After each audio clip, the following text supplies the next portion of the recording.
Share मार्केटको विषय छ। Final भन्यो वाग्लेले, होइन रहेछ क्या भनेर लेख्दै बिचरा। फाइनलै हो हजुर, फाइनल नै हो। फाइनल गरिदिनुस्, हामी 5% बिन्दु अतिरिक्त तिर्न तयार छौँ भनेर लाइन लाएर म कहाँ डेलिगेसन आउने साथीहरू यहीँ बाहिर सिंहदरबार बाहिर हुनुहुन्छ। फाइनल चाहिँ गरिदिनुहोस्। यो तरबार सधैँ हाम्रो माथि झुन्डी नरहोस्। बरु इन्डियामा 10 र 20 छ, सर्ट टर्म र लङ टर्मको सिजिटी।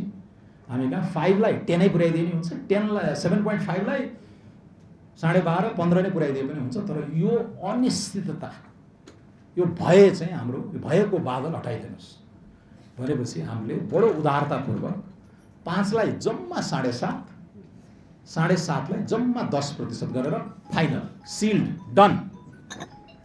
यति स्पष्ट हुँदा पनि किन भ्रम छरिन्छ मैले बुझ्न सकेको छैन। सायद हामीलाई अतिरिक्त प्रेम नगर्ने साथीहरूको म्यान्डेट नै त्यो छ होला। अलिकति 40 लाख इत्यादिको कन्फ्युजन छ। तपाईँ सेयरबाट आएको आम्दानी फाइनल नै भयो। अरू 10 ठाउँमा कन्सल्टिङ गर्नुहुन्छ, अरू 20 वटा उद्यम व्यवसाय गर्नुहुन्छ भने त एउटा फर्म त भर्नु होला नि त। त्यही लेख्न पाइहाल्नुहुन्छ नि, सेयरबाट आएको मेरो लाभ चाहिँ यो कर्कट्टी सबै फाइनलै भएको भनेर त्यो स्वतः देखिन्छ। करमाथि कर लाग्ने कुनै गुन्जाइस छैन। कहीँ गल्ती भयो, मिस्टेक गयो, हाम्रो नियतलाई बङ्ग्याइयो भने आउनुहोस् न, सच्याइहाल्छौँ नि हामी।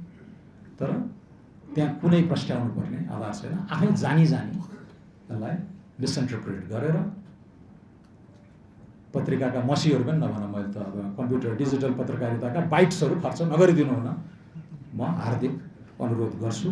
किनकि फल्सहुड धेरै टाढा जाँदैन, टिक्दैन।